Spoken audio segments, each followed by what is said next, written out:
ഈ ഒരു ആഴ്ചയിൽ വന്നിട്ടുള്ള പ്രധാനപ്പെട്ട കുറച്ച് മോട്ടോർ സൈക്കിൾ അപ്ഡേറ്റ് ന്യൂസൊക്കെയാണ് വീഡിയോയിൽ മെൻഷൻ ചെയ്യാൻ പോകുന്നത്. ബൈക്ക് റിലേറ്റഡ് അപ്ഡേറ്റ് നിങ്ങൾക്ക് അറിയാൻ താല്പര്യമുണ്ടെങ്കിൽ നമ്മളെ ചാനൽ സബ്സ്ക്രൈബ് ചെയ്യുക.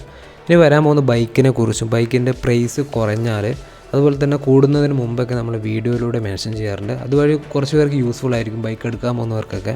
ഫസ്റ്റത്തെ അപ്ഡേറ്റ് ട്രയംഫിൻ്റെയാണ്. ട്രയംഫിൻ്റെ ഒരു പ്രൈസ് അനൗൺസ്മെൻറ്റാണ് ഇപ്പോൾ അവർ അറിയിച്ചിട്ടുള്ളത്.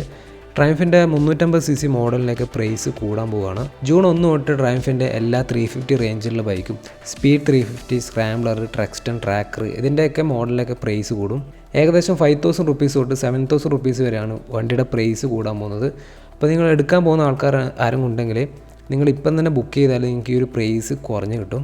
ശരിക്കും പറഞ്ഞാൽ ഇതൊരു മിസ്ലീഡിങ് പോലെ തന്നെയാണ്. വണ്ടിയുടെ പ്രൈസ് കുറക്കാൻ വേണ്ടിയിട്ടാണ് എഞ്ചിൻ്റെ പവറൊക്കെ കുറച്ച് അവർ ഡൗൺ സൈഡ് ചെയ്ത് വന്നത്. ഇതിൻ്റെ ഒരു റീസൺ അന്വേഷിച്ചപ്പോൾ റോ മെറ്റീരിയൽസിനൊക്കെ നല്ല രീതിക്ക് പ്രൈസ് ഭയങ്കര ചിലവുണ്ട് എന്നാണ് പറയുന്നത്, ഈ ഒരു വാർ ഇഷ്യൂസൊക്കെ വന്നതുകൊണ്ട്.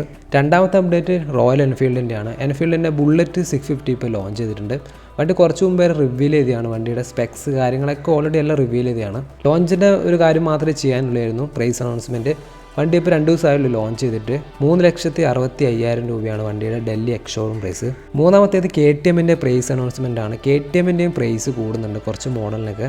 ഏകദേശം ഒരു 4000 റുപ്പീസ് തൊട്ട് 7000 റുപ്പീസ് വരെ കൂടാൻ ചാൻസ് ഉണ്ട്. KTMൻ്റെ ഡ്യൂക്ക് 160, ഡ്യൂക്ക് 350 പിന്നെ 250 റേഞ്ചിലുള്ള ബൈക്കിനൊക്കെ ആയിരിക്കും പ്രൈസ് കൂടാൻ പോകുന്നത്. നാലാമത്തെ അപ്ഡേറ്റ് യമഹയുടെയാണ്. യമഹയുടെ YZF-R2യുടെ പേറ്റൻറ്റ് ഇന്ത്യയിൽ US ചെയ്തിട്ടുണ്ട്. വണ്ടി ഉടൻ തന്നെ വരാനുള്ള ചാൻസ് ഉണ്ട്. ഇതൊരു റൂമറും കൂടിയാണ്. ഇപ്പോൾ 200cc വണ്ടി ബിൽഡ് ചെയ്യാൻ പോകുന്നത്. അതായത് R15 വേർഷൻ 4ൻ്റെയും R3യുടെയും ഒരു ഇടയിലൊരു ഗ്യാപ്പ് ഉണ്ട്. ആ ഒരു ഗ്യാപ്പ് ഫില്ല് ചെയ്യാനായിരിക്കും ഈ ഒരു 200cc മോട്ടോർ സൈക്കിൾ കൊണ്ടുവരാൻ പോകുന്നത്. R15 വേർഷൻ 4 ആണെങ്കിൽ ഒരു ബിഗിനർ ഫ്രണ്ട്ലി ബൈക്കാണ്. ഇപ്പോൾ R3 ആണ് കുറച്ചും കൂടി ഒരു ഇൻ്റർമീഡിയറ്റ് അല്ലെങ്കിൽ കുറച്ചും കൂടി അഡ്വാൻസ്ഡ് ആയിട്ടുള്ള ഒരു ടിൻ സിലിണ്ടർ വരുന്നൊരു മോഡലാണ്. അതിൻ്റെ ഒരു ഗ്യാപ്പിലൊരു സിംഗിൾ സിലിണ്ടർ ബൈക്കായിട്ടാണ് അവർ കൊണ്ടുവരാൻ പ്ലാൻ ചെയ്തിരിക്കുന്നത്.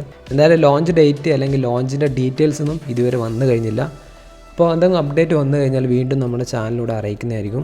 അഞ്ചാമത്തെ അപ്ഡേറ്റ് CF മോട്ടോഴ്സിൻ്റെ ആണ്. CF മോട്ടോഴ്സിൻ്റെ 450 MT എന്ന് പറയുന്ന ഒരു അഡ്വഞ്ചർ ടൂർ വരുന്നുണ്ടെന്ന ഒരു കൺഫർമേഷനൊക്കെ മുമ്പേ വന്നതാണ്.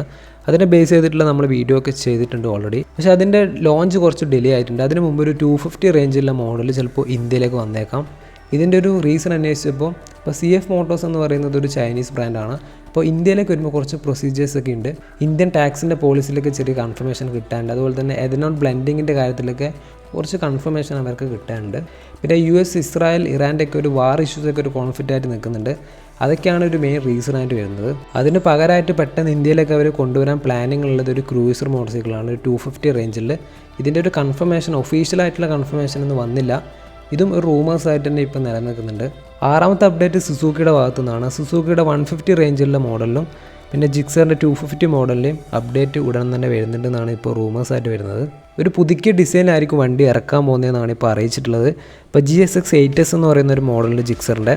ആ ഒരു സുസൂക്കിയുടെ മോഡലിന് ഇൻസ്പിറേഷൻ ആയിരിക്കും ഡിസൈനിൽ അവർ കൊടുക്കാൻ ചാൻസ് ഉള്ളത്. അങ്ങനെ വന്നു കഴിഞ്ഞാൽ വണ്ടിയുടെ ഡിസൈനിൽ മൊത്തമായിട്ട് ചേഞ്ച് ആവും.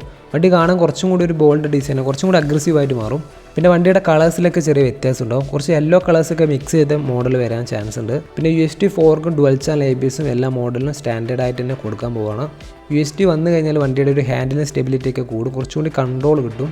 ഈ പറഞ്ഞ അപ്ഡേറ്റ് ഒക്കെ വണ്ടിക്ക് വരുമെന്ന് വിചാരിക്കാം. അപ്പോൾ ഇതിലൊരു സോഴ്സ് വണ്ടിക്ക് ഞാൻ ഡിസ്ക്രിപ്ഷനിൽ കൊടുക്കാം, നിങ്ങൾക്ക് അതിൽ കയറി ചെക്ക് ചെയ്താൽ മതി. ഇത്രയും അപ്ഡേറ്റ് ആണ് ഈ ഒരു വീക്കിൽ വന്നിട്ടുള്ളത്. ഈ നെക്സ്റ്റ് അപ്ഡേറ്റ് നെക്സ്റ്റ് വീക്കിൽ പറയാം.